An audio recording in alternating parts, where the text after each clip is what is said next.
Երբ որ դեռ երիտասարդ էի, մանավանդ դպրոցական հասակում շատ եմ սիրել գեղարվեստական գրականություն կարդալ, շատ էի կարդում։ Հաճախ եմ հիշում մի այդպիսի գրականություն։ Հին հունական փիլիսոփայության մեջ մի ստրուկ է եղել, շատ նշանավոր, շատ իմաստուն, Եզոպոսը։ Ինքը ստրուկ է եղել։ Այդ իր ավանդության մեջ, այդ գրքում, որ գրված էր իր կյանքի մասին ու իր առակներն էր նաև շատ։ Մի այդպիսի բան կար, որ ստրուկի տերը Ստրուկին ուղարկում է շուկա, ասում է գնա բեր ամենալավ բանը։ Գնում բերում է մի հատ լեզու։ Հետո ասում է գնա բեր ամենավատ բանը։ Նորից գնում բերում է լեզու։ Երբ որ տերը չի հասկանում, ասում է այս ինչ էր, քո բանը ու բացատրում է, որ կյանքում ամենալավ բաները կատարվում են լեզվի միջոցով, ամենավատ բաները կատարվում են լեզվի միջոցով։ Գիտեք, երբ որ մարդկանց հավատացյալներին հարցնում եմ, որտեղ Աստվածաշնչում գրված լեզվի մասին, ինձ ասում են Հակոբոս 3-րդ գլուխ, ասում շատ ճիշտ է։ Բայց գիտեք, մենակ այնտեղ չի, ամբողջ Աստվածաշնչում է գրված լեզվի մասին։ Առաջին մեղքը, որ մարդը գործեց, որն էր, հիշում եք։ Դա աննազանդությունն էր, որ պոկեց այդ պտուղը ու կերավ, չէ։ Իսկ երկրորդ մեղքը որն էր, հիշում եք։ Մեղքը գցեց կնոջ վրա, ասաց այն կինը, որ տվեցիր, արդեն լեզվի մեղք էր։ Արդեն լեզուն էր գործում։ Լեզու։ Եկեք կարդանք դրա մասին, տեսնենք Հակոբոսը ինչ է ասում։ Շատ ճոխ է գրում։ Ասում է եղբայրներս, շատ վարդապետներ մի եղեք։ Գիտենալով, որ ավելի մեծ դատաստան պիտի ընդունեք, որովհետև բոլորս էլ շատ հանցանքներ ենք անում։ Եթե մեկը խոսքով հանցանք չանի, նա կատարյալ մարդ է, որ կարող է բոլոր մարմինն էլ սանձել։ Եկեք քիչ-քիչ կարդամ բացատրելով գնանք։ Այս առաջի հատվածում եղբայրներ շատ վարդապետներ մի եղեք, գիտենալով, որ ավելի մեծ դատաստան պիտի ընդունեք։ Մի անգամ երկրորդ խոսքը այնպես մեծացավ ինձ համար, որովհետև բոլորս էլ շատ հանցանք են գործում։ Եթե մեկը խոսքով հանցանք չի գործում, ես կարդացի ու մտածեցի, ասացի այ քեզ բան։ Ինքը չի ասում բոլորդ էլ շատ հանցանք եք գործում, ասում է բոլորս էլ, ուրեմն Հակոբոսը իրեն էլ է մտցնում դրա մեջ։ Մի հատ նայեք երկրորդ խոսքը ոնց է գրված, որովհետև ամենս էլ շատ հանցանքներ են գործում։ Եթե մեկը խոսքով հանցանք չի գործում, նա կատարյալ մարդ է։ Իսկապես, մենք մարդ ենք, խոսում ենք ու խոսելու մեջ ազատ ենք։ Ոչ մեկ իր ավերանին չի փակում, չէ, սանձ չի դնում։ Այն ցանկությունը առաջանում խոսում է ու շատ է խոսում, շատ ժամանակ, չէ, բայց որքան ենք ստուգում, արդյոք դրա մեջ մաքուր ենք խոսում։ Ինչքան է այդ մեր խոսածածի մաքրությունը։ Որովհետև ասում է շատ վարդապետներ մի եղեք, գիտենալով որ ավելի մեծ դատաստան պիտի ընդունեք։ Առաջի խոսքի վրա պիտի կանգ առնեմ։ Այսինքն բոլոր մարդկանց մոտ կա խոսքի մեղքը։ Մեկը չասի, թե իր շուրթերը մաքուր են։ 5 տակարանում Եսայի մարգարեն հանդիպեց Աստծո հետ։ Ու երբ որ տեսավ Աստծուն, ինչ ասեց, հիշում եք։ Ասեց ես պիղծ շուրթ մարդ եմ։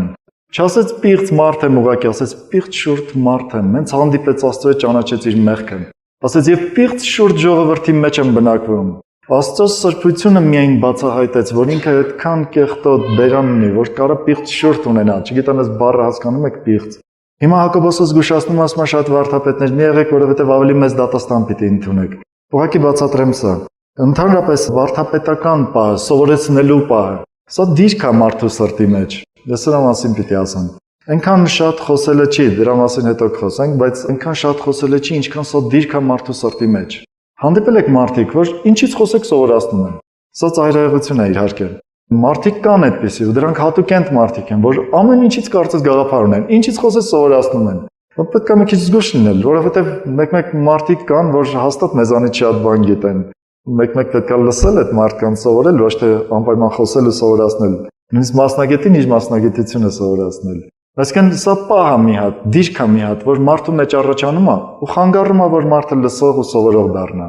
Ու զգուշացնում է, ասում է, որովհետև այսպեսի մարդը շատ է խոսում, շատ է սովորեցնում, ինքը շատ է սխալներ է գործում։ Շատ բնական է, չէ՞, եթե շատ է խոսում, շատ սխալ կգործի։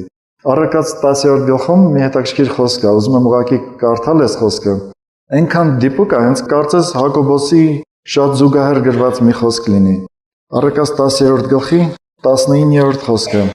Շատ խոսքերի մեջ հանցանքը պակաս չէ։ Շատ խոսքերի մեջ հանցանքը պակաս չէ։ Իր շնթունքները զսպողը խելացի կլինի։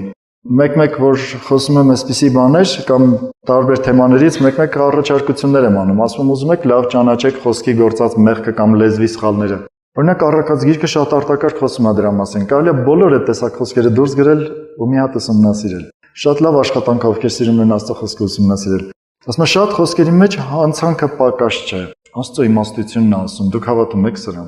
Շատ խոսքերի մեջ հանցանքը պակաս չէ։ Մանավանդ երբ որ մարդը մի քիչ ավելի հպարտ դիրք է ունենում, բարձր դիրք է ունենում, սովորեցնող դիրք է ունենում։ Մի քիչ զգուշանա սրանից, որովհետև շատ խոսքերի մեջ Կոնկրետ զգուշացնում է, չէ՞ Հակոբոս ասում է շատ վարդապետներ մի եղեք։ Շատ խոսքերի մեջ հանցանքը պակաս չի։ Մի խոսքել, որովհետև կարծում եմ առակացը առատորեն լցված է այսպիսի խոսքերով, 17-րդ գլխի 28-րդ խոսքը։ Հիմար անգամ եթե լռի իմաստուն, ուրիշ ընդունքները զսպողը հանճարեղ կհամարվի։ Ասում է հիմարը եթե լռի, իմաստուն կհամարվի։ Մեկ-մեկ լինում է, չէ՞ որ գնում եք մեկի տուն, տեսնում եք մի հատ երեխա է, մի անկյունում նստած, լավ ձեն չի անում ամբողջ ժամանակ, ասում են ինչ խելացի երեխա է։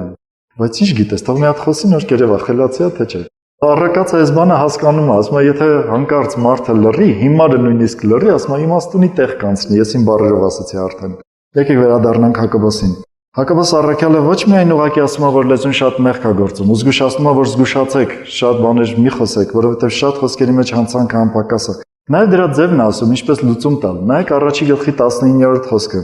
Ուստի իմ սիրելի եղբայրներս, ամեն մարդ թող շուտ լինի լսելու ու ծանր խոսելու եւ ծանր բարկանալու, այսինքն շտապիր լսելու, բայց դանդաղ եղիր խոսելու։ Գիտեք, միշտ մարդիկ, եթե նայեք ձեր կյանքում էլ հաստատ պատահած կլինի, որ մի պահ ասում ես, մի պահ կանգնեի, էլի չխոսեի, մի պահ լռեի, լրիվ ուրիշ ձևով կգնար ընթացքը։ Մի անգամ հիշում եմ մի տղա կար, ինքը այդպես էլ լուրջ չնվիրվեց հավատքին, հեռացավ Հայաստանից ինչ-որ դեպքերի պատճառով, բայց մենք շատ մտերմություն ունեինք, ու իրեն վկայում էի, շատ էի խոսում Հիսուսի մասին։ Վերջի շրջանում սկսեց ընդունել։ Հետո գնաց Մոսկվա, այնտեղ իրեն լուրջ աշխատանք տվեցին, շինարարության, ինչ-որ շատ ղեկավար, բարձր պաշտոն, այսպես ստացավ շինարարության մեջ։ Ու ասում եմ մի անգամ այդպես շրջում էր ու բաներ անում, ասում եմ իր շուրջ եղած մարդիկ իր դեմ ինչ-որ բան կազմակերպեցին, ու իրեն հեռացնեն, չգիտեմ, իր ասելով նախանձից, ինչից, ու իր ղեկավարի ականջին շատ վատ բաներ էին խոսել իր մասին։ Ասում եմ կանչեց իր մոտ այդ ղեկավարը, ասում եմ աղոթելով գնացի։ Գիտեի, որ արդեն մի բան սպասվում է ինձ։ Ասում եմ աղոթելով մտա ներս, մի կարճ ժամանակով եկել էր Հայաստան ու պատմեց այս դեպքը։ Ասում եմ մտա ներս, կանգնեց իր առաջ, ասում եմ սկսեց իմ մասին ինչքան վատ բան կա ասել, վատ բաներ։ Ասում եմ ներսում ես աղոթում եմ, ասում եմ ես ո՞նց կարամ այս մարդուն ապացուցեմ, որ այդ բոլոր ինֆորմացիան ոնց որ սուտ է։ Ասում եմ աղոթեցի, լռեցի, ասում եմ ոչինչ չխոսեցի, մեկ էլ ինքը խոսեց, ասում եմ խոսքը մեկ էլ մեղմացավ, մեկ էլ փոխվեց գովեստի, ասում եմ մեկ էլ փոխվեց բոլորովին ուրիշ բան դառավ։ Ասում եմ նայեցի ու զարմացա, ասի փառք ես Տեր Աստված, որ խոսեի իր նման խոսեի, հանկարծ ինչ տեղի կունենար։ Դրա համար Հակոբոսը ասում է ծանր եղեք խոսելու, այլ արագ եղեք լսելու, որովհետև այն մարդը, որ արագ է լսելու, ինքը սիրում է սովորել։ Այն մարդը, որ արագ է խոսելու, հանցանքը անպակաս է, ու ավելի շատ է լինում։ Հակոբոսը զգուշացնում է, ասում է զգուշ եղեք։ Եկեք շարունակենք, տեսնենք ինչ է գրված։ Երրորդ խոսքը գրված այսպես. Տես որ ձիերի բերանը սանձ են դնում, որպեսզի նրանք մեզ հնազանդվեն, ու նրա բոլոր մարմինը կառավարում ենք։ Ահա նավերն էլ որչափ մեծ բաներ են եւ սաստիկ քամիներից քշվում են, բայց ամենափոքր ղեկով կառավարվում են ղեկավարի կամքը, որ կողմը որ ուզենա։ Այսպես էլ լեզուն փոքրիկ անդամ է ու մեծ բաներ է խոսում։ Ահա մի քիչ կրակը որչափ բան է բոցից տալիս։ Լեզուն էլ մի կրակ է, անիրավության մի տիեզերք։ Լեզուն մեր անդամների մեջ այնպես է դրված, որ ամբողջ մարմինը ապականում է եւ բնության շրջանը բռնկեցնում է ու ինքը գեհենից է բռնկվում։ Ուրեմն այս հատվածում ասեմ ինչ է ասում։ Խոսում է 3 համեմատություն լեզվի։ Առաջինը ասում է, որ ձիերի բերանը սանձ են դնում, որ կողմ ուզեն կառավարեն ամբողջ մարմինը։ Այդ մի փոքրիկ սանձով կառավարվում է մարմինը։ Ասում է, որ նավերը շատ մեծ բան են, երկրորդը նավերն են, չէ՞։ Տեսեք ինչքան մեծ են, բայց մի փոքրիկ ղեկով կառավարվում են։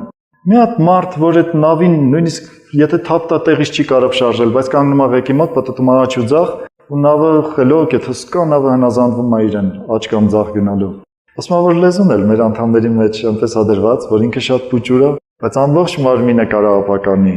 Մի երրորդ համեմատություն էլ ավերում, ասում է, որ լեզուն նման է կրակի, ու հաճախ հրդեհները սկսվում են փոքրիկ կրակից, չէ՞ մի լուցկուց, կարող է մի ամբողջ հրդեհ բռնկվի։ Կարող է էլեկտրական հոսանքի մի կայծից ընդամենը մի ամբողջ հրդեհ բռնկվի։ Փոքրիկ կրակ, որ կարող է մեծ բաներ վառի ուղակի հրդեհի տակ։ Ասում է, այդպես էլ լեզուն, ինքը փոքրիկ անդամ է, բայց շատ բաներ է վառում։ Այս փոքրիկ անդամը բայց շատ բաներ է վառում, մեկ նկատում եք լեզուն ինչքան վնաս է տալիս ամբողջ մարմնին։ Եթե դուք նայեք պատմությանը կամ թեկուզ մեր կյանքում, մեր հարևանների, ծանոթների, ինչքան որ մենք լսել ենք դեպքեր, ինչքան են եղել, որ լեզվի պատճառով մարդիկ տուժել են։ Ոչ միայն տուժել են, ծեծ են կերել, մարդիկ սպանվել են, ինչի համար, իրենց լեզուն չեն պահել ուղղակի, չեն կարողացել զսպել։ Ասում է, որ ձիերի բերանը սանձ են դնում ու կառավարում են, բայց լեզուն անզուսպ է։ Ու իրեն չեն կարողանում մարդիկ սանձել։ Ասում է, նա որ իր բերանը կսանձի, ամբողջ մարմինը կսանձի, կատարյալ մարդ կդառնա։ Հետաքրքիր խոսք է, չէ՞։ Ուրեմն ամենադժվար սանձվող բաներից մեկը մարդու լեզուն է, բայց ոչ քրիստոնյայի համար։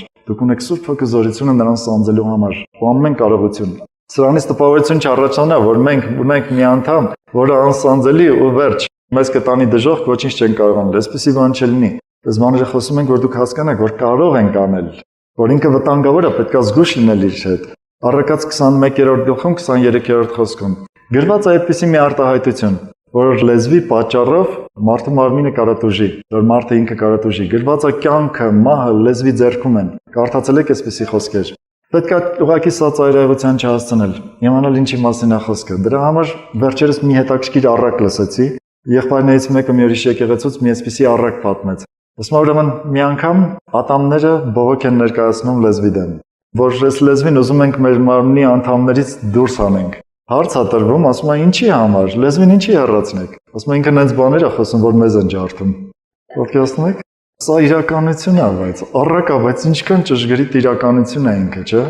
Կարծես պատկերավոր լինելու համար հաճախ լեզուն մարդկանց ուղղություն է տալիս, ոնց որ սանձը կամ ղեկը նավին է ուղղություն տալիս։ Մարդու կյանքն է ուղղում լեզուն, նայած ինչ է խոսում, նայած ինչ է ապրում ինքը իր մեջ։ Հաճախ ինքը բռնկվում է այնպիսի տեղերից, որ հեչ բոլորովին պետք չի բռնկվել։ Նայեք Հակոբոսը ինչ է գրում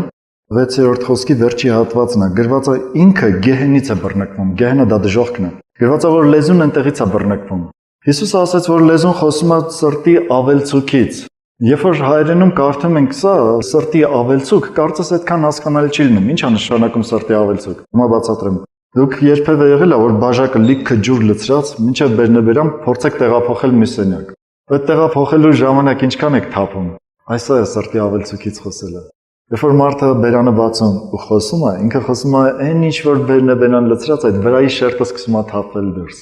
Լցված հասել է բերանին։ Ու մեկ-մեկ մարդիկ կան ասում են բերանս է խոսում, սիրտս այտենց չի։ Գիտես, ես Աստվածաշնչին ավելի շատ եմ հավատում, քան թե քեզ։ Որովհետև Հիսուսը ասեց, լեզուն խոսում է սրտի լցունությունից։ Այն ինչ որ լցված է, այդ վրայինը դուրս է թափվում։ Ուրեմն ինքներդ ձեզ չխաբեք, ընդունեք թե ձեր բերանը ինչ որ խոսում է, դա խոսում է ձեր սիրտը, ու սկսեք փոխել ձեր սիրտը։ Հենց որ սիրտը փոխվի, այդ պարունակությունը փոխվի, խոսացածն էլ կփոխվի։ Տարիներ առաջ հիշում եմ, այսպեսի կարծում եմ շատերը ձեզանից կհիշեն, փողոցներում ավտոմատներ էին դրված, որ կոպեկ էին գցում, ջուր էր գալիս։ Այնտեղ 3 կոպեկանոց էին գցում, քաղցր ջուր էր տալիս։ Մեկ-մեկ տղաներ կային, որ գալիս էին խուլիգանություն էին անում, ըստ խփում էին, էլի այդ քաղցր ջուրը տալիս էր։ Սիրտը ինչա որ լցված է, անկախ դիմացինի վերաբերմունքից դա է դուրս գալիս։ Քեզ փող կտան, այդ քաղցր ջուրը դուրս կգա։ Քեզ կխփեն, էլի քաղցր ջուրը դուրս կգա, եթե քաղցր ջուր է լցված։ Իսկ եթե դառը ջուր է լցված, գալիս են փող են տալիս, էլի է դառնություն դուրս գալիս։ Հաստատ ասում են, այս մարդը մի հատ շահ ուներ, չգիտեմ ինչ ուներ, դրա համար եկավ ինձ փող տվեց, կամ չգիտեմ, գիտեք լեզուն ինչ էր կարա խոսի, ու սիրտը ինչ էր կարա մտածի։ Դա Աստված որ դա չլինի մեր կյանքում։ Ուշադրություն դարձրու քո լեզուն որտեղից է բռնկվում։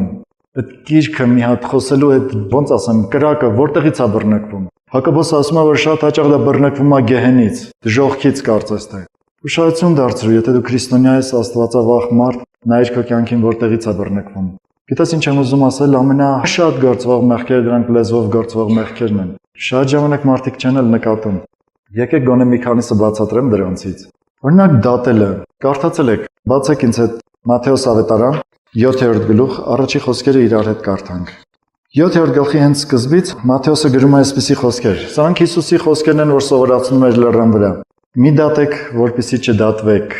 Քանզի ինչ դատաստանով որ դատեք, նրանով պիտի դատվեք, եւ ինչ չափով որ չափեք, նրանով պիտի չափվի ձեզ։ Եվ ինչու քո եղբորդ աչքի մեջի շուղը տեսնում ես ու քո աչքիդ մեջի գերանին չես նայում։ Կամ ինչպես կարող ես ասել քո եղբորդ. «Թույլ տուր աչքիցդ շուղը հանեմ, եւ ահա քո աչքիդ մեջ գերան կա»։ Կեղծավոր առաջ քո աչքիցդ գերանը հանիր, հետո պարզ պիտի տեսնես եղբորդ աչքի շուղը հանելը։ Շատ փոքրիկ հատված է, բայց շատ առատորեն խոսում է դատելու մասին։ Երբ որ մենք ասում ենք դատել բառը, շատ քրիստոնյաներ չեն հասկանում։ Ասում են լավ, էս իմ ասածը դատել է թե չէ։ Փոխեմ այդ բառը,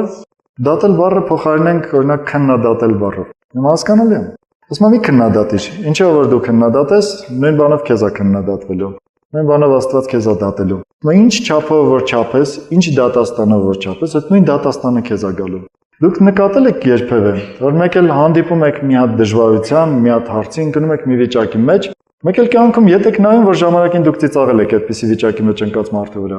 Այ հենց սա է։ Երբեք չփորձես որևէ մեկին դատել։ Դատելը ինքը իր մեջ պարունակում է վերևից նայել հասկացողությունը։ Կարծես թե ես ավելի լավն եմ, քան թե այդ մարդը, որ այդ մեղքի մեջ է։ Երբեք չփորձեք։ Մի պահ իմ կյանքում եղավ այսպիսի պահ, որ Աստվածաշունչը բաց էի անում, ինչ մեղքի մասին կարդում էի, իմ մեջ տեսնում էի։ Ես իմ համար սարսափում էի Աստծո առաջ։ Ուղղակի կանգնում էի չոր, առանց սրտի թրթրի կանգնում ասում էի Տեր, ուղղակի քո արժանն է մնում, ես հավատում եմ քո արժանը։ Թե չէ ինչ կարդում էի Աստվածաշնչում, ոնց որ ես այդ մեղավորը լինեմ։ Այդ ընթացքում ինչ շատ էին հանդիպում մարդիկ, ես հավատում եմ, որ Սուրբ Հոգու գործը պատահական չէր։ Ինքը իմ մեջ բաց էր անում իմ մեղավորությունը, հետո իմ առաջ բերում էր մարդիկ, որոնք տարբեր տեսակ մեղքերի մեջ էին։ Այս մարդիկ խոստովանում էին իրենց մեղքերը, նայում էի, ասում էի մեկ այս իրանցից մեղավոր եմ։ Չէի կարողանում ինձ բարձր տեսնել իրենցից։ Ես հավատում եմ, որ սա Սուրբ Հոգին էր դասավորել։ Այդ քրիստոնյան այսպես պիտի լինի։ Ինքը պիտի ճանաչի, ինքը պիտի հասկանա, ինքը պիտի գիտակցի, նայի Աստվածաշնչին ու հասկանա։ Ու երբ որ դուք կնայեք մեղավոր մարդուն ու կսկսեք քննադատել,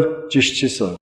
Երբ որ մարդը հիվանդություն է ստանում, ինքը մեղավոր է։ Երբ որ մարդու մեջ ինչ-որ հիվանդություն է առաջանում, ինքը մեղավոր է։ Գուցե կլինի մեղքի հետևանք, բայց ուրիշ ձև եմ ուզում ասել։ Չէ՞ որ ինքը չի վերցրել այդ հիվանդությունը դրել իր մեջ։ Ինքը չի ընտրել այդ հիվանդությունը ունենալ։ Պատկերացնեք ինչ եմ ասում։ Քանի որ ինքը չի ընտրել, կարծես թե այդ մեղավորության ինչ-որ բաժինը լինենը չի։ Նույն ձևով էս մեղքը դա հոգու հիվանդությունն է, մարդու հոգու շնչի ներսի աշխարհի սրտի հիվանդությունն է։ Եթե մարդու մեջ կա այդ ձևի մի հատ մեղք, չի նշանակում մենք ավելի լավն ենք, որ մեր կյանքում այդ մեղքը չի արտահայտվել։ Լրիվ նոր մի հավատացյալ կին էր,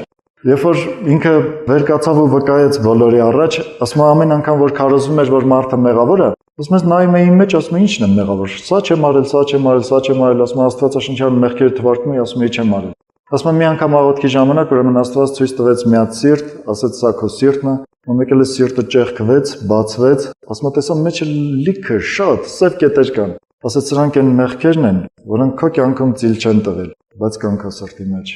Պատկերացնում եք, եթե պայմանները կյանքի այնպեսին չի եղել, որ դրանք արտահայտվել, չի նշանակում մենք ավելի լավն ենք, քան մնացած մարդիկ։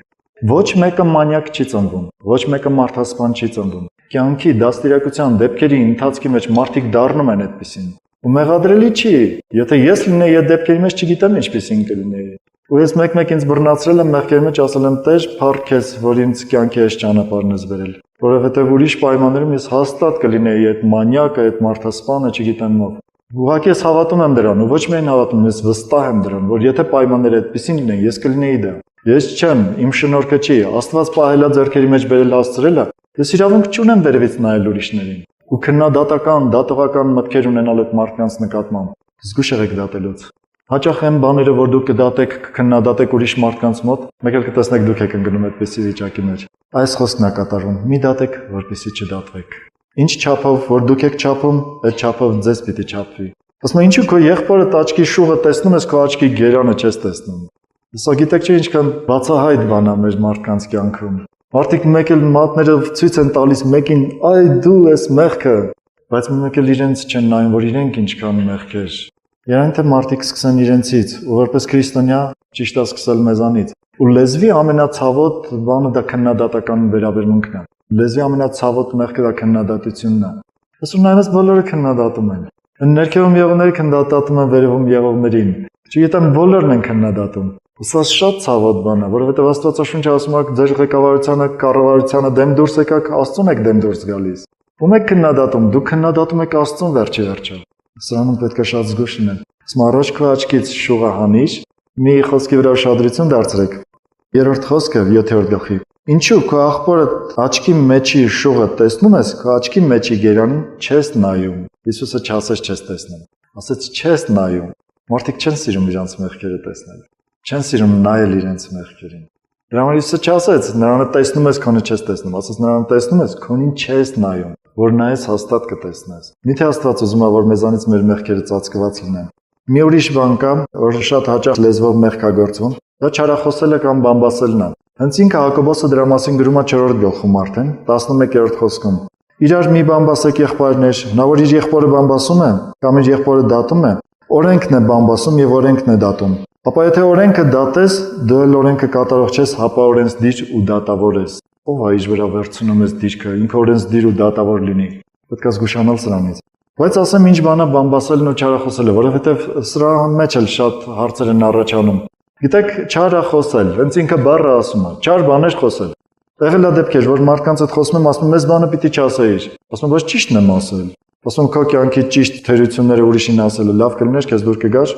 Որ ճիշտն է, չի նշանակում, որ պետք է ասել։ Չար բաները խոսելը արդեն չարախոսություն է։ Գիտեք ինչու՞, որովհետև դուք մեկի մոտ խոսում եք բաներ մի ուրիշի մասին։ Չար բաներ, նա բացասական բաները խոսում եք այս մեկի մոտ։ Սա արդեն չարախոսություն է։ Այսինքն ոնց որ այս մարդու ներսը լցնում ենք չար բանով այդ մարդու նկատմամբ։ Ո՞վ էր անում այս գործը։ Հիշում եք Աստվածաշնչում։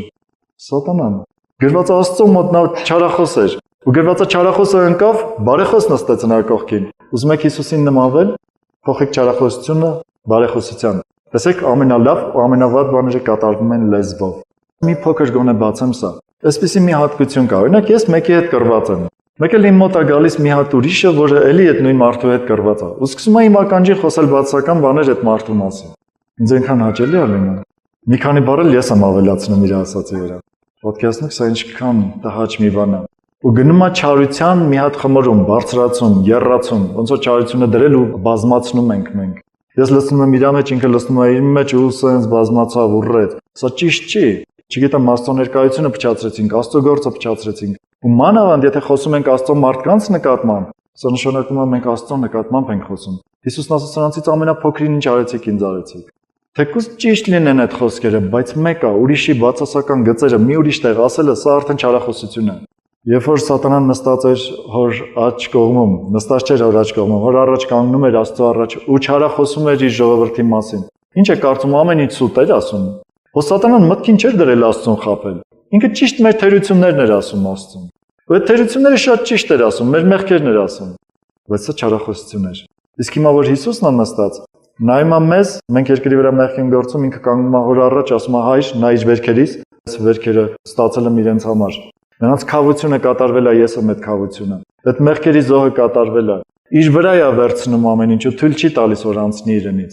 Լսողը այն մարդը, ով որ սկսում է չարախոսություն լսել, եթե ինքը ճիշտ ձևով չլսի ու ճիշտ չվերաբերվի, ինքը նպաստում է չարության բազմացմանը, շատացմանը։ 5 կտակարանում մի դեպք կա գրված, դա Թագավորաց գրքում է գրված։ Նայեք ինչպիսի մարդկային հոգեբանություն կա։ Սավող թագավորի մասին լսել եք։ Սավող թագավորը ուրեմն Իսրայելի առաջին թագավորն էր, ինքը մեծ մեղքեր գործեց Աստծո առաջ ու Աստված իրեն մերժեց թագավորությունից։ Պատերազմի ժամանակ Սավողը տեսավ, որ ոչ մի ճար չունի, թշնամին իրեն հաղթում է, ու ինքը պիտի գերի ընկնի թշնամուն։ Գրված է ինքնասպան եղավ, ինքը ընկավ սրի վրա ու մեռավ։ Հետո իր թիկնապահը նորից ընկնում է սրի վրա ու մեռնում է, որ տեսնում է Սավողը մեռավ, ինքն էլ ինքնասպան է լինում։ Դավիթը դրանից հետո դարձավ թագավոր։ Ու մեկ էլ գալիս է Դավիթի մոտ մի մարդ։ Գալիս է ասում է, գիտես Դավիթ, ես եմ սպանել Սավողին։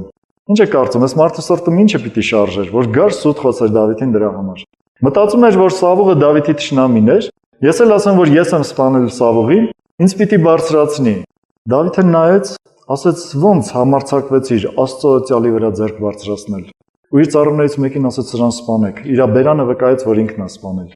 Սա ճիշտ վերաբերմունք է չարախոսությանը։ Երբ որ կգան քո մոտ ու կասեն, որ գիտես, այս մարդը սենց, ասա ոնց ես համարձակվում Հիսուսի հաստատին այդպես բաներ խոսել։ Ինչքան էլ ուզում է վատը լինի այդ հավատացյալը, ինքը Հիսուսին հավասար է, գիտեք։ Հիսուս ասաց նրանցից ամենափոքրին ինչ արեցիք, ինձ արեցիք։ Կանգնում ես երեսին ասում ես ոնց ես համարձակվում Հիսուսի մարդուն, Հիսուսի մարմնի անդամի մասին բացասական բաներ խոսել։ Եթե նույնիսկ ճիշտ ես ասում, մեկը դու ինչ իրավունք ունես դա խոսելու։ Իրավունք չունես, լեզուն մեղք է գործում։ Սա շատ վտանգավոր մի բան է։ Սրա համար ավելի շատ գործում է, գիտեք ինչը, գիրքը։ Մի հատ ներքին գիրք կա, որ ստիպում է մարդուն խոսել։ Ես այսպիսի արտահայտություններ շատ եմ լսել, մարդ ասել է, որ չասեմ, փորս կպայթի։ Սա գիրք է մարդու մեջ, որը պետք է մարել Աստծո ներկայության մեջ, պետք է ոչնչացնել այդ գիրքը։ Ինչ է նշանակում, մի հատ բացասական բան ես իմացել մեկի մասին, անպայման պիտի ուրիշին ասես։ Պատկերացնեք, սա ինչ գիրք է, ու բամբասանքի չարախոսության հիմքում ընկած այսպիսի մի զորավոր գիրք։ Ու շատ մարդկանց ստիպում է մեղք գործել այս գիրքը։ Կան ուրիշ գիրքեր, գիտեք, գիրքը այն բանն է, որը կրակ է վառում մարդու մեջ ու ստիպում է գործողություն կատարել։ Գիրք, որ ասում եմ, երևի ուրիշ բան եք հասկանում, բայց այս դեպքում սա էլ է գիրք, բամբասանքը չարախոսությունն էլ է գիրք։ Մարդը չի դիմանում, ինքը անպայման պիտի ասի, որ չասի իսկապես։ Հիշում եմ եղբայրներից մեկը պատմում էր, ասում է տանը նստած եմ, հեռախոսը զանգեց, կինս վերցրեց, երկար խոսեց, հետո ասում է սենց դեմքը խոժոռաց, հեռախոսը դրեց, ասեց այսքան բան ինձ ասում է, հետո ասում է ոչ մեկի չասես։ Ասում է չի հասկանում, որ ինձ ասած բոլորին հայտարարություն տված։ Գոնե լավ է ինքը խոստովանվում է, բայց սա ճիշտ դիրք չի, սա ճիշտ վիճակ չի։ Դու հասկանում ես, որ դու բամբասանքի չարախոսության մեղքի մեջ ես, կանգնի Աստծո առաջ։ Աստծո Սուրբ Հոգու զորությունով մի հատ այդ գիրքը սպանիր քո մեջ։ Ինչ է նշանակում մի բան գիտեմ, պիտի անպայման ասեմ։ Մի ուրիշ բան ասեմ, եթե քեզ դժվար է քո լեզվին սանս դնելը, մի իմացի, մի թույլ տուր որ մարդիկ քեզ ասեն։ Այստեղ էլ մի հատ ուրիշ գիրք է գործում, հետաքրքրասիրությունը։ Գնամ, իմանամ։ Գիտեք սրա մասին գրված է Աստվածաշնչում։ Բացեք ինձ այդ Տիմոթեոսի առաջի թուղթը 5-րդ գլխում գրված է որբևայրների մասին։ Գրված է որ որբևայրին պիտի լինի 60 տարեկանից ոչ ցածր։ Սա խոսում է որբևայրների մասին, ում որ եկեղեցին պիտի ապահովի, գուցե ֆինանսով, բոլոր տեսակ խնամքներով, բայց եկեղեցին իր վրա է վերցնում որբևայրու խնամքը, եթե որբևայրին ոչ մեկը չունի ընտանիքում։ Ու չափանիշները ասում, ինչպիսին պիտի լինի որբևայրին, որ եկեղեցին վերցնի այդ խնամքը իր վրա։ Ասում է պիտի լինի որ 60 տարեկանից ոչ ցածր տարիքով, եթե ավելի ցածր է թող աշխատի։ Ասում է եթե ինքը սուրբերին ճիշտ է վերաբերվել, Աստծո ժողովրդին ճիշտ է վերաբերվել, նրանց ոտքերն է լվացել, այսինքն ծառայել է այդ մարդկանց։ Ինքը եղել է պարկեշտ, ամբաստանված չի եղել անառակության մեղքի եւ այսպիսի չափանիշներ ա գրում։ Ասում է բայց երիտասարդ որբևայրներին մերժիր։ Եթե մեկը երիտասարդ է, չվաշնաս իր խնամքը քո վրա։ Ու շարունակության մեջ ասում է ուզում եմ, որ երիտասարդները ամուսնանան։ Ինչու՞, նայեք այսպիսի խոսք է։ 11-րդ խոսքից կարդամ։ Բայց դեռահասակ որբևայրներին մերժիր։ Քանզի երբ Քրիստոսի դեմ հանդգնելով հեշտասիրությանը անձնատուր են լինում, ամուսնանալ են ուզում եւ դատապարտություն են ընդունում, որովհետեւ առաջվա հավատքները մի կողմ են թողնում։ Նաեւ ծույլ լինել են սովորում, տնից տուն շրջողներ, ոչ միայն ծույլ, հապա շատախոսներ ու հետաքրքիրներ եւ անպատեհ բաներ են խոսում։ Ուստի ուզում եմ, որ դեռահասակ կանայք ամուսնանան, զավակներ ունենան եւ այլն եւ այլն։ Բայց նայեք ինչ որակներ ասում, ասում է շատախոսներ են լինում, հետաքրքիր են լինում, այսինքն հետաքրքրասերներ են լինում, եթե ուրիշ թարգմանությունում կարդաք։ Սա ճիշտ չի, հետաքրքրասիրությունն էլ է գիրք։ Մեկ-մեկ այնքան տհաճ բաներ է առաջացնում հետաքրքրասիրությունը։ Հերիքա տեսնեն մի զույգ երիտասարդ տղա աղջիկ իրար կողքի խոսում են։ Վերջ, դա ինչ կա ձեր մեջ։ Մեկը մյուսին հարցնում, տեսնես մի բան կար։ Կարող է իրար հետ ուզում են ամուսնան, կարող է սիրահարված, ինչ ա եղել։ Բա ձեզ ինչ։ Մեկ-մեկ դու քեզ ասա քեզ ինչ։ Եթե մեկը քո ականջին է խոսում, շրջվի ասա քեզ ինչ։ Քո գործն է որ խառնվում ես։ Մտածեք սրա մասին։ Մեկ էլ գիտեք ինչն է այդ արկին, նստում են իրար հետ, ու մտածում են։ Եկեղեցում երիտասարդները շատ են։ Ինչ լավ կլներ, սա ամուսնանալ նրա հետ, նա ամուսնան։ Բայց ձեր ինչ գործն է։ Ձեզ ատրված է իրավունքը։ Դուք պիտի մտածեք սրա մասին։ Ես ցավոտ բաներ եմ ասում, բայց մի հատ նայեք, սրանք ցավոտ բաներ են։ Մանավանդ ամուսնության հետ կապված հարցերը յուրահատուկ գիրք են առաջացնում մարդու մեջ, խոսելու գիրք են առաջացնում։ Դուք հո սերիալ չեք նայում։ Գուցե դուք նայում եք կյանքում, ես չգիտեմ, բայց եկեղեցին դա սերիալի չի։ Սա ռեալ կյանք է, որի համար հետո կանգնելու ենք դատարանի առաջ։ Ամեն խոսացած խոսքի համար պատասխան ենք տալու Աստծո առաջ։ Դուք այս պատասխանատվության զգացումը ունեք։ Ոնց կարելի է նստել ու խոսել ինչ-որ բաներից։ Դուք էլ խոսելու ուրիշ թեմա չունեք, բացառեք Աստվածաշնչը։ Այնքան թեմաներ կա, որ ամբողջ կյանքում խոսեք չի վերջանա։ Տրված է միթե ձեզ, որ դուք նստեք ուրիշներից խոսեք, միթե սա չի բամբասանքը։ Սա չի չարախոսությունը։ Արդեն շատ բաներ խոսեցի դրա մասին։ Երբեք չփորձես սատանայի գործը անել, չէ՞ որ դու Աստծո մարդ ես, դու Աստծո բերանը պիտի դառնաս։ Երեմիա մարգարեությունում գրված է, եթե կարողանաս անարգը պատվականից տարբերես իմ բերանից պես պիտի լինես։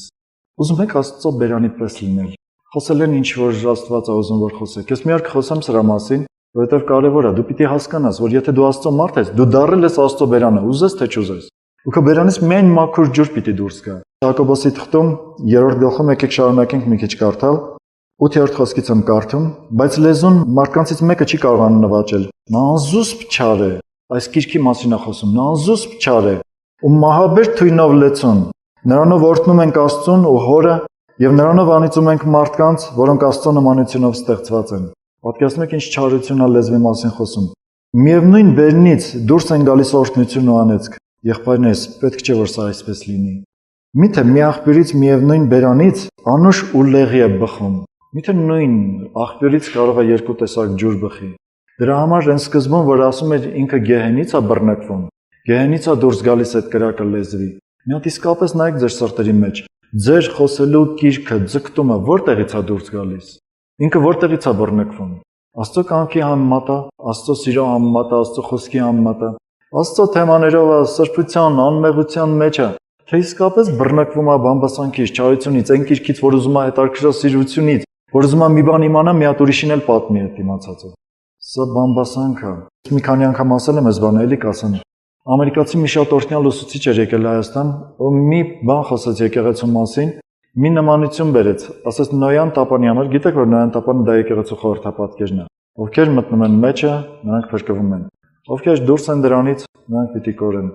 Առաջին կորուստը եղավ ջրհեղեղի միջոցով ու դրա համար սարքվեց Նոյան տապանը, երկրորդ աշխարհի վերջը լինելու է կրակով ու դրա համար Նոյան տապան չի պետք, փայտից բան չի պետք, կրակին կարա դիմանա միայն մեր սրտերի զորավոր հավատքը, միայն եկեղեցին։ Ու եկեղեցին են մարդիկ են, ովքեր հավատքով Հիսուսի անունով հավաքվում են, մենք ենք եկեղեցին, ամեն, ալելույա, սա օրհնություն է, բայց ինքը խոսում էր Նոյան տապանի ու եկեղեցու համեմատության մասին ու այսպիսի համեմատություն բերեց, ասաց այդ Նոյան տապանին ջրերը բոլորովին վնասակար չէին, նրանք դրսից հա պիտի խփեին, Աստված նախատեսել էր դա, ու նրանք վնասել չէին կարող, վտանգավոր էր գիտեք ինչը, ներսում եղած փայտփորիկը, որ կարող էր նստել պատին, այնքան խփել մի տեղում, մինչև ծակ բացեր, որ ջրերը ներս լցվեն։ Դու կարող ես լսեք մեկին, ականջները տակ չարախոսության, 1, 2, 3, վերջը դա ձեր սիրտը կծակի։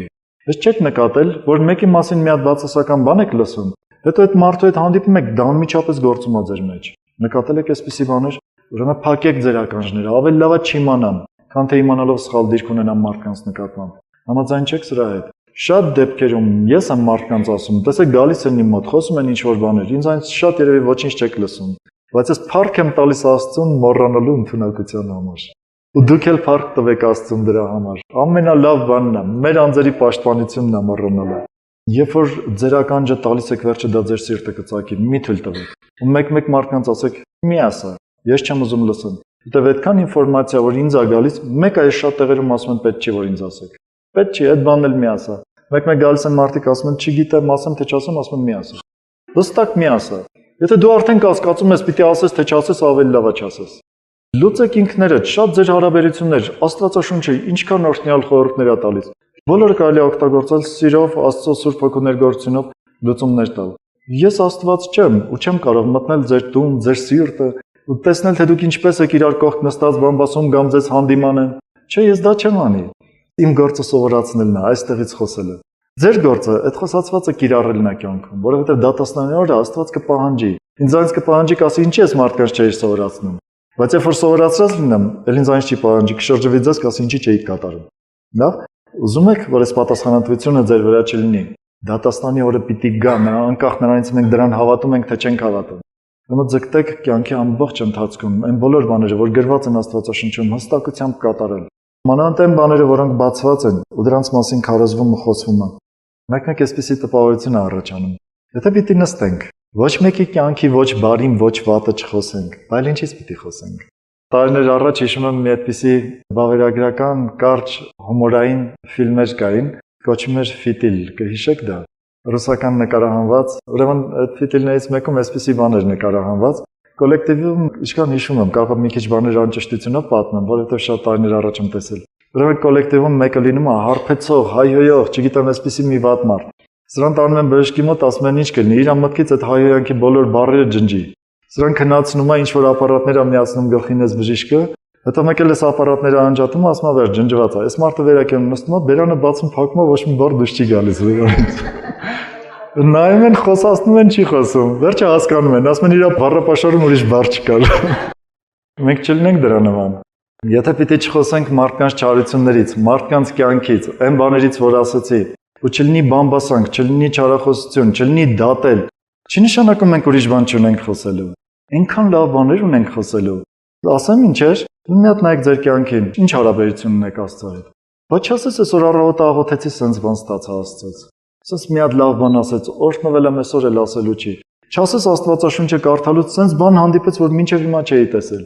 Երևի նոր կտականը այնքան եմ կարդացել, չգիտեմ, ես միշտ ասում եմ, որ շատ եմ կարդում, մանավանդ նոր կտականը։ Ինչ եմ նորն ասում, որովհետև նորը յուրահատուկ շատ եմ կարդում։ Բայց մեկը մինչև հիմա նոր բաներ եմ հայտնաբերում, որ չէի տեսել։ Ինչի կարելի է հայտնաբերած բաները իրար հետ խոսել։ Ու այդ օրհնությունները փոխանցել իրար։ Գիտեք ինչքան լավ բան է։ Հետո դու մեկին պատմում ես, ասում ես այս մասը որ կարդացի, սենց բան հասկացա։ Այս մարդը գնում է, ինքը իր համար կարդում է, կարող է մի ամիս հետո հասնի այդ տեղին, մեկ էլ կարդում է հիշում է, որ դու այդպես լավ բան էիր ստացել։ Սրանք չեն ջնջվում, մանավանդ մենք հիշացնող ունենք։ Հիսուսը ասաց Սուրբ Հոգին կգա ձեր մեջ, այն խոսքերը, որ խոսել եմ, ձեզ կհիշացնի։ Հիշում եք այս խոսքերը։ Չասես ձեր հարևանների մեղքերը կհիշացնի։ Չասես ձեզ մտածել կտա, չգիտեմ, մարդկանց խոսացածի վրա, նրանց կյանքի մանրամասների, որ պետք չի ձեզ մտնել, սրանց մասին Սուրբ Հոգին չի եկել խոսելու։ Ինքը եկել է մեզ Հիսուսի խոսքերը խոսելու։ Եկեք միաբանվենք Սուրբ Հոգու հետ։ Ամեն։ Ինձ հետ բացառեք նորից Մատթեոս ավետարանը։ Գիտեմ, որ այն գիրքը, որ գալիս է դժոխքից, որ ստիպում է մարդուն հետաքրքրվել մարդկանց կյանքից ինչ որ բաներ, ու հետո էլ դա խոսել ուրիշների հետ, հեշտությամբ չի մարում։ Գիտեմ դա, բայց դա պահանջում է հավատք ու աշխատանք։ Ամեն, հալելույա։ Եկեք մի հատված ցույց տամ, որ ձեր հավատքը բորբոքեմ դրա վրա։ Նախ պետք է որ մարդը հավատք ունենա դատաստանի վրա։ Գիտես, մեկ-մեկ որ ուզում ես մի բան խոսես, հետո հիշում ես, որ այդ խոսածածը պիտի բացվի, լեզուդ կծում ես, ասում ես չխոսեմ։ Սա գիտեք ինչին է նման։ Եղել է որ նստած խոսում եք ինչ որ մեկի մասին, մեկ էլ այդ մարդը ներս է մտնում։ Մեկ էլ ասում են դե հիմա իր առաջ ասա։ Այսպեսի բաներ ունեցել եք կյանքում։ Դե տենց գուցե չեն, ես մի քիչ հումորով եմ ասում, բայց շատ իրական է, չէ՞։ Դուք մեկ-մեկ նստած 2 հոգով, 3 հոգով խոսում են բաներ, որ եթե այդ մարդը այդտեղ լիներ կամա չէիր տենց խոսել։ Չէիր համարձակվի տենց խոսել։ Տեսել եք մարդիկ ասում են, հեսա կգնամ կասեմ սենց, հետ այդ մարդուն տենում է արդեն տենց չի ասում, վախենում է տենց ասի։ Մեկը պիտի բացվի, գիտեք։ Այն մեր բոլոր խոսացածները, ինչ որ ծածուկ տեղերում խոսում ենք, տան մեջ, որտեղ, բոլորը դատաստանի օրը պիտի բացվի։ Կարդացեք ինձ հետ Մատթեոս ավետարան 12-րդ գլխից 33-ից 37 խոսքերը պիտի կարդամ։ 33-ում գրված է այսպես. կամ ծառը բարի արեք ու նրա պտուղը բարի, կամ ծառը չար արեք ու նրա պտուղը չար, որովհետև ծառը պտուղից է ճանաչվում։ Հիշում եք այդ սիրտը եւ խոսքը։ Ինչ որ սրտում է, դա էլ խոսվում է։ Նայեք 34-րդ խոսքը. Իժերի ծնունդներ, ինչպես կարող եք բարի խոսել, որ չար եք, այսինքն ձեր սրտում դուք չար եք, ո՞նց կարող եք բարի բան խոսել։ Որովհետև սրտի ավելցուկից է բերանը խոսում։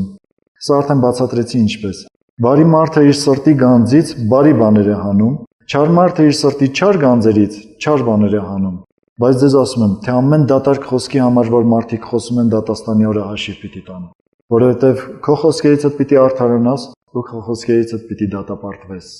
Մարդիկ այնքան բաներ են խոսում։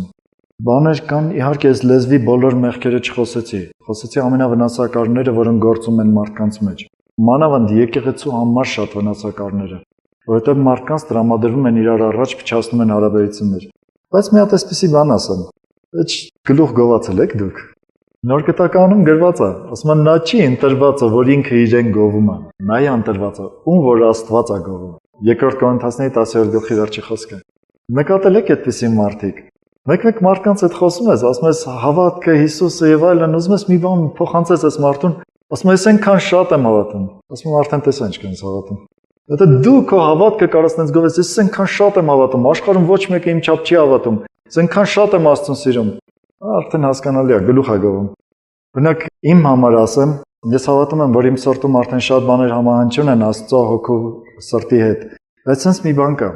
Դուք որ նայում եք մարդուն, որը գլուխ է գովում, ձեր սրտում ինչ եք ապրում։ Իսկապես ինքը sense բարձանում է ձեր սրտի մեջ, դառնում է թակավոր, հա, տենց մեծ։ Հակառակը իջնում է, չէ՞, ձեր աչքին։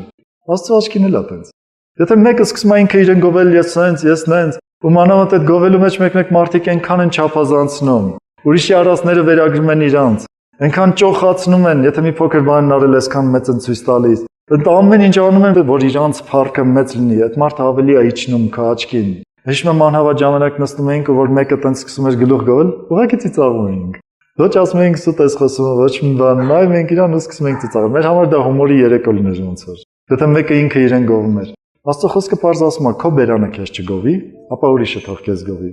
Ինչու՞, որովհետև նա որ ինքը իրեն գովում է, գիտեք ինչի է գովում։ Ինքը իր մասին ունի որոշակի բարձր կարծիք։ Ուզում է որ այդ կարծիքը դուք էլ ունենաք։ Ու ոչ մի ձև դա չի կարողանում ձեր մաս ստեղծի, ստիպված ինքը գովում է իրեն, որ դուք ունենաք այդ կարծիքը։ Դրա համար այդ մարդը կարծես մանավանդ հավատքի կյանքում, որ ճանաչում եք թե մարդը ով Աստվածաշնչի, ավելի փոքրանում խղճուկ է դառնում աչքիդ։ Ուզում ես երեխային նման ձեռքից բռնես, ասես արի գնանք Հիսուսի մոտ, հա։ Դու քեզ մի գովաս, այնց հետո գովա մենակ Հիսուսին։ Հալելույա։ Այսպիսի բաներ շատ կան, ու բոլոր լեզվի գործած մեղքերի մասին չեմ ուզում խոսել։ Բայց եկեք ավելի շատ այս պատասխանատվությունը ապրենք, որ ինչ դատարկ խոսք, որ խոսվեց մեր բերանից դրա համար հաշիվ պիտի տանք։ Մեզ շատ հետաքրքիր արտահայտություն է, ասում է քո խոսքերից պիտի արդարանաս, ու քո խոսքերից պիտի դատապարտվես։ Ես բացատրեմ սա ինչ է նշանակում։ Տեսեք, հիմա ես ձեզ ասում եմ, չէ, որ շատ կարևոր բան է Աստվածաշունչ կարդալը։ Ու պատկերացրեք, ես չկարդամ։ Աստված վերցնում է իմ խոսքը, ասում է դու ասում ես, որ Աստվածաշունչ կարդալը կարևոր է, բայց դու չէիր կարդում, ու իմ խոսքով ինձ դատապարտում է։ Պատկերացրեք,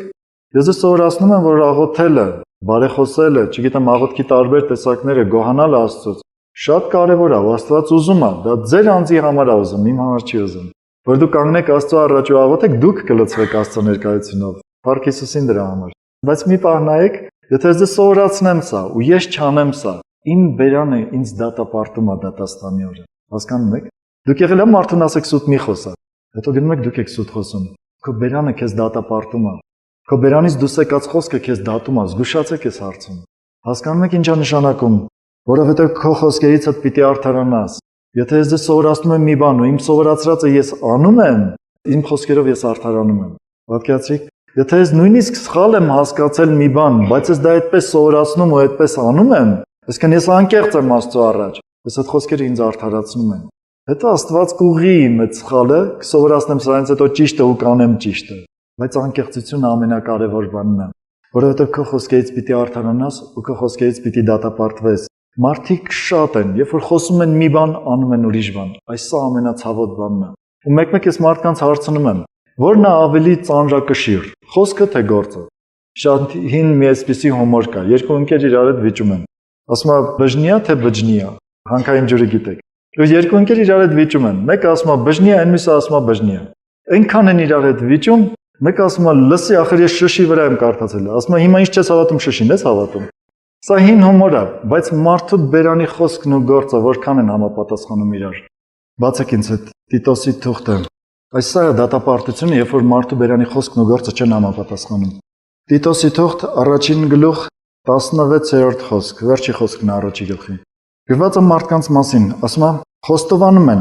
թե Աստծուն ճանաչում են եւ իրենց գործերով ուրանում են, պիղծ ու անհնազանդ լինելով ամեն բարի գործի անպիտան։ Մի հատ ուշադիր նայեք, խոստովանում են, թե Աստծուն ճանաչում են եւ իրենց գործերով ուրանում են։ Այսինքն Աստծուն ուրանալը այն չի, որ ես կկանգնեմ կասեմ ես ուրանում եմ Հիսուսին։ Սա չի ուրանալը։ Իմ գործերն են ցույց տալիս, ես Աստծուն դավանում եմ, թե ուրանում եմ։ Ես կարող եմ բերանով շատ լավ բաներ խոսեմ, բայց գործերս են ցույց տալիս։ Եթե ես մարդկանց ասում եմ մի գողացեք, գողությունը մեղք է, ու ես գնում գողություն եմ անում, պատկերացնում եք, այս խոսքը ինձ դատապարտում է, իմ խոսքն ու գործը իրար չի բռնում։ Ու խոսքերը դառնում են իմ դատավորը, իմ խոսքերը դառնում են իմ դատավորը։ Ու դատաստանի օրը լավ Աստված բացահանում, ասում է, հա, նարի ստեղ, դու չես կարող ասես, որ չես իմացել, որ գողությունը մեղք է,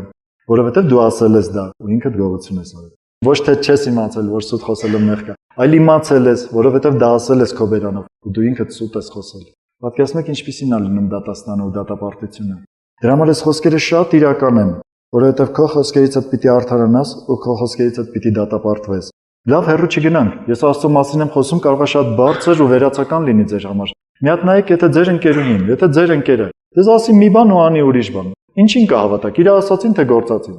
Չէ՞ որ գործածին ենք հավատում։ Ինչու եք մտածում, որ Աստված մեր գործերին պիտի չնայի, մեր ասածներին պիտի նայի։ Կանգնում ենք Աստծո առաջ, ասում ենք՝ Տեր, քեզ այնքան շատ եմ սիրում, ահա նվիրվում եմ քեզ։ Մարդը մի րոպե չի անցկացնում աղոթքի մեջ։ Իսկապես սիրում է Աստծուն։ Խոսքն ու գործը իրար հետ չի բռնում։ Ասում է քեզ այնքան շատ եմ սիրում, բայց այս Աստվածաշունչը տեսնել չեմ ուզում, հենց բացվում եմ քունս տանում։ Դու ջանքել չես անում քո սիրածի նամակը կարդալու։ Էլ ոնց կարաս ասես, որ դու սիրում ես իրան։ Խոսքն ու գործը պիտի անպայման համապատասխանի։ Շատ ավելի իհարկե այս թեմայի մեջ խոսեցի բացասական բաների մասին։ Բացառեք ինձ հետ Եփեսացիների թուղթը։ Այստեղ խոսում է թե բացասական, թե դրական բաների մասին։ Ու մանավանդ լեզվի մեղքերի մասին է շատ խոսվում։ 5-րդ գլխում այսպիսի մի խոսք կա Եփեսացիների,